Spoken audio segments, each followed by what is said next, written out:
They said the old woman was the richest person in the town, but nobody knew how she made her money. When she died, she left everything to the poorest young man in the village, and before her last breath, she told him 5 lies that would change his life forever. Kofi was poor, not just poor, invisible. People passed him in the market like he didn't exist. He survived doing small jobs, carrying loads, sweeping shops, running errands. Then one day, the richest old woman in town sent for him. Nobody understood why. He had nothing, no family, no connections, no future, or so they thought. The old woman lay weak in her large dark room.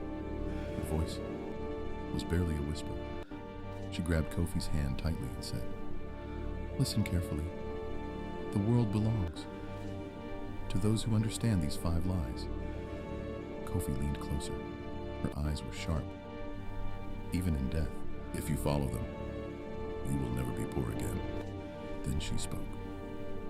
First lie.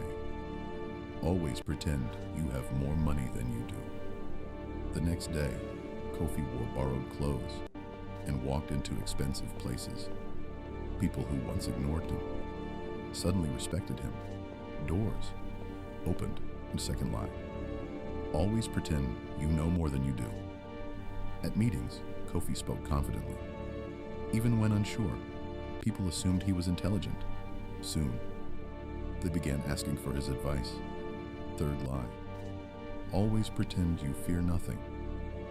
When business risks appeared, Kofi accepted them boldly. Others hesitated. He moved forward, and opportunities followed him. The fourth lie.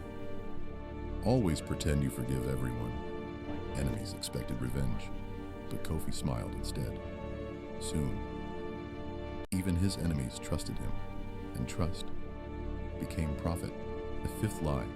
The old woman struggled to speak this last one. Her final words were almost silent. Always pretend you expected success. Kofi never acted surprised. By good fortune, people believed he was destined for greatness, and they treated him that way. Years passed. The poor boy became rich, then wealthy, then powerful. Houses, cars, businesses. Everything changed. People now called him Master Kofi. One night, sitting alone in his mansion, Kofi opened the envelope.